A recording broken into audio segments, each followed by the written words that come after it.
Selamat malam, salam sejahtera Bapak Ibu Saudara yang ada di rumah masing-masing. Saya berharap Bapak Ibu Saudara ada dalam keadaan yang sehat, tidak kurang satu apapun. Kita patut bersyukur kepada Tuhan atas pertolongan, penyertaan, dan pemeliharaannya dalam kehidupan kita, keluarga demi keluarga. Bapak Saudara, dalam ibadah keluarga pada malam hari ini kita diarahkan oleh Kitab Mazmur pasal 141. Bapak Saudara yang terkasih dalam Tuhan, bagaimana kita mau memahami tentang Mazmur 141 ini? Saya bertolak dari Injil Matius pasal 24 ayatnya yang keempat. Di sana dikatakan, jawab Yesus kepada mereka, waspadalah supaya jangan ada orang yang menyesatkan kamu. Bapak Saudara yang dikasihi oleh Tuhan,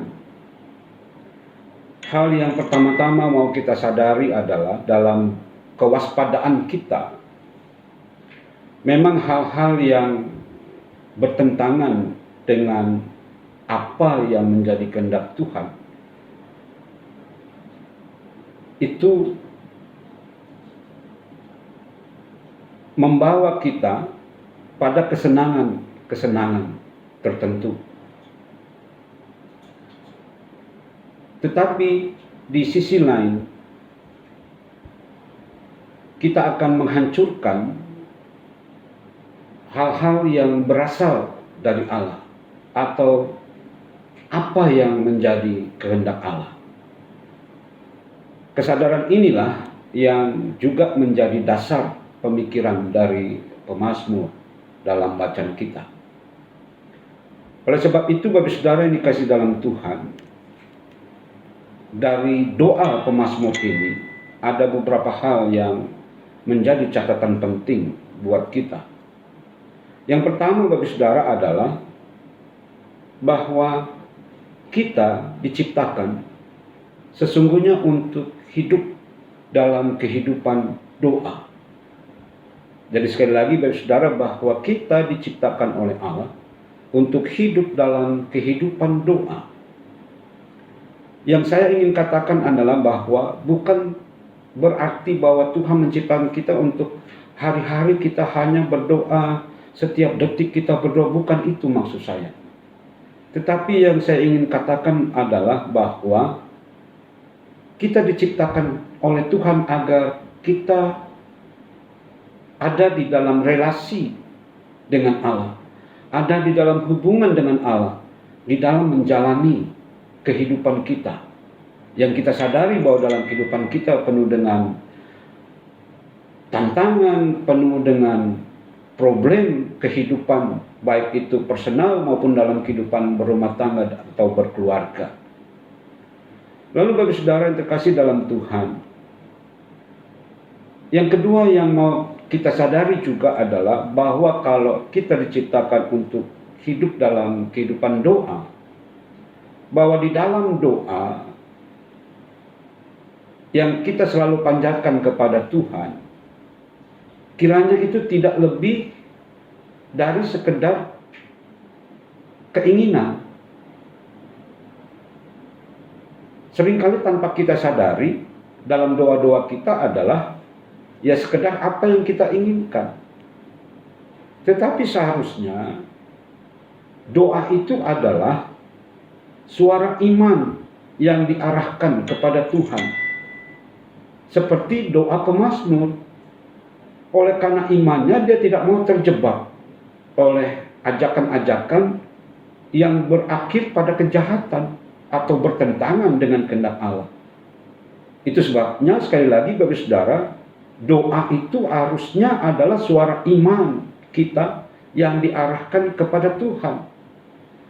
Bahwa kalau pemazmur dia tidak ingin terjebak di dalam jalan yang sesat atau yang berakhir pada kejahatan oleh karena imannya kepada Tuhan.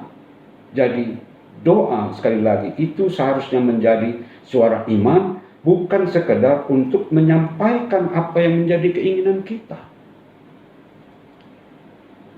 Yang ketiga bagi saudara, bahwa kita dapat mengubah arah kehidupan kita melalui doa.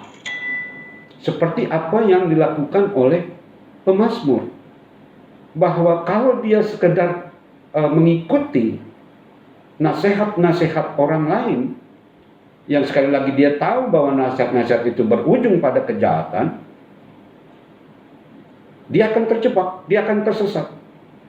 Tetapi melalui doanya kepada Tuhan, dia mengubah arah hidupnya. Dia tidak mengikuti arah yang berakhir pada kejahatan, tetapi dia mengikuti arah yang berakhir pada kebaikan, seturut dengan kehendak Tuhan. Jadi bagi saudara, doa juga bisa mengubah arah hidup kita. Ini yang harus kita pahami juga tentang doa.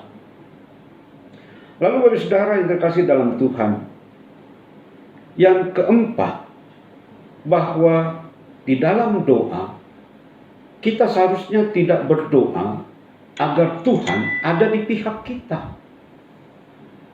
Yaitu tadi yang saya katakan, seringkali tanpa kita sadari bahwa di dalam doa-doa kita, Tuhan harus memenuhi apa yang menjadi keinginan kita. Itu berarti bahwa kita berpikir bahwa di dalam doa kita agar Tuhan ada di pihak kita.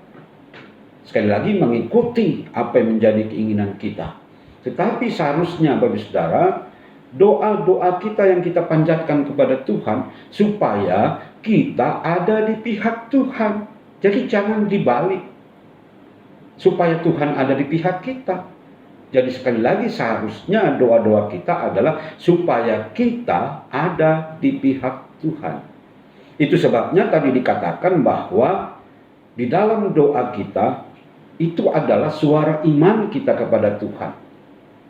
Di dalam doa ada semacam pernyataan bahwa kita mau ikut jalan yang ditunjukkan oleh Tuhan di dalam iman percaya kita.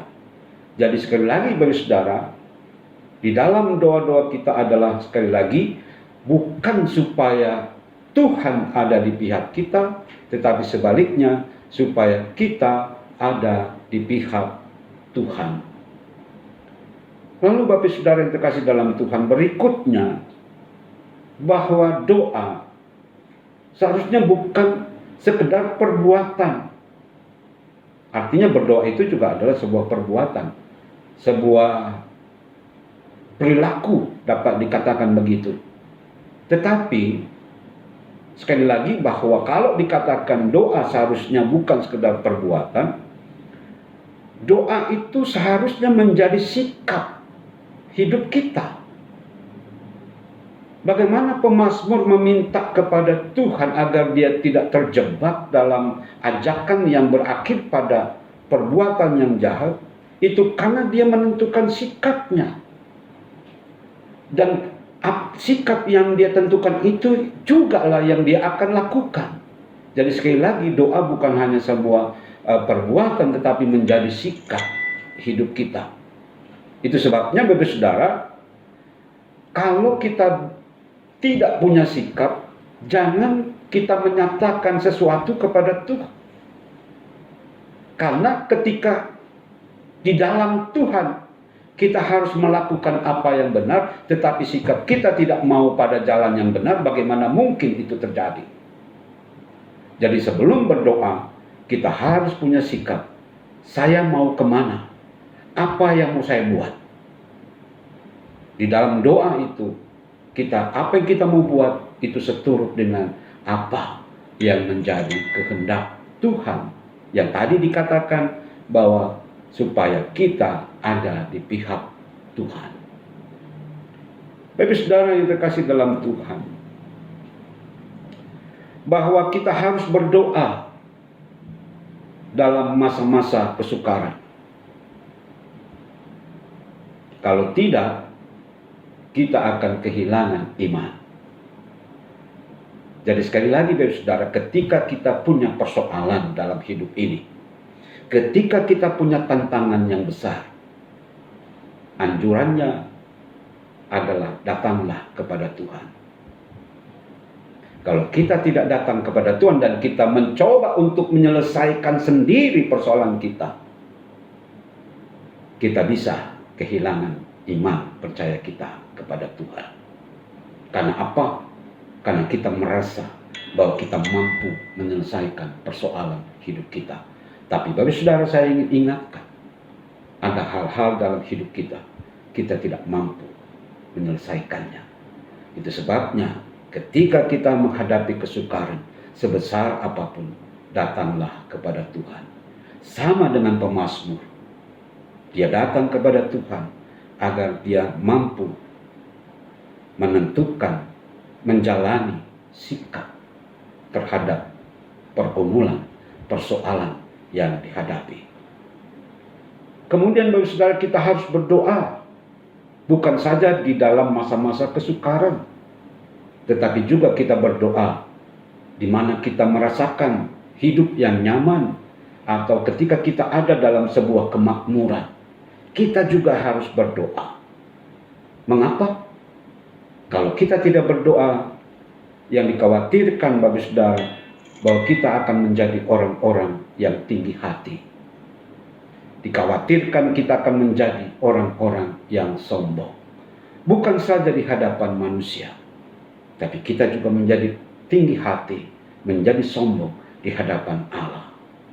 Jadi yang kedua Bapak Saudara, dalam hal ini, dalam masa-masa kita dalam merasakan kenyamanan, kemakmuran, kita juga harus berdoa kepada Tuhan. Yang ketiga Bapak Saudara, kita harus berdoa juga dalam masa-masa ketika kita menghadapi bahaya. Kita juga harus berdoa kepada Tuhan. Mengapa Bapak Saudara? Karena ketika kita menghadapi bahaya dan kita tidak mengandalkan Tuhan melalui doa-doa kita, maka yang dikhawatirkan adalah bahwa kita hidup di dalam ketakutan. Di dalam ketakutan Bapak Saudara, Alkitab mengatakan kita tidak bisa menapakkan kaki kita sehasta saja, pun tidak bisa kita melangkahkan kaki kita.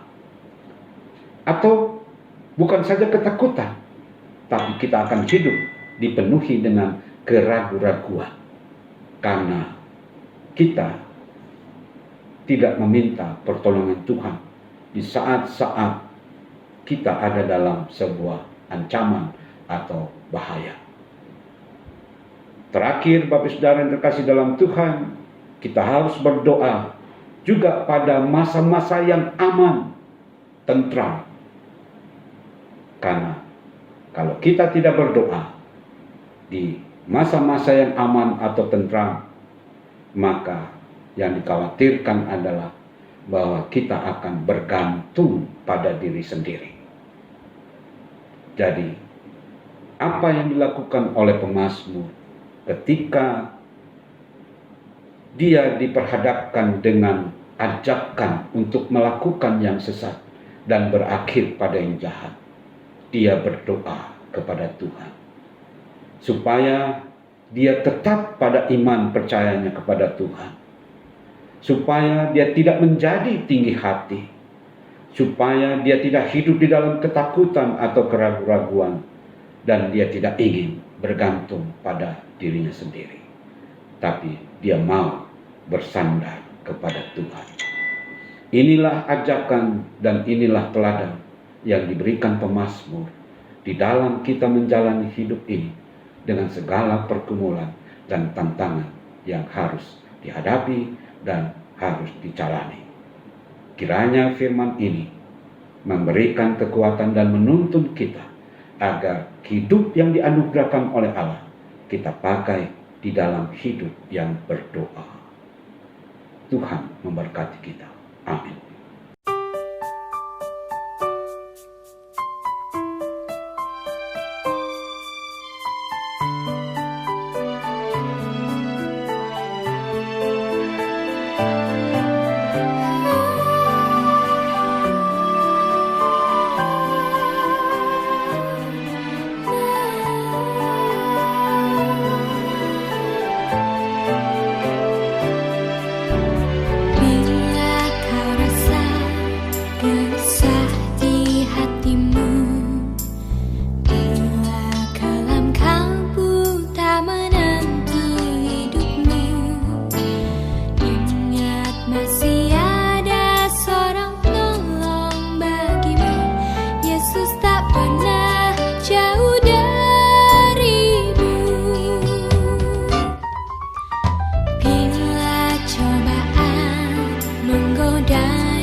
peduli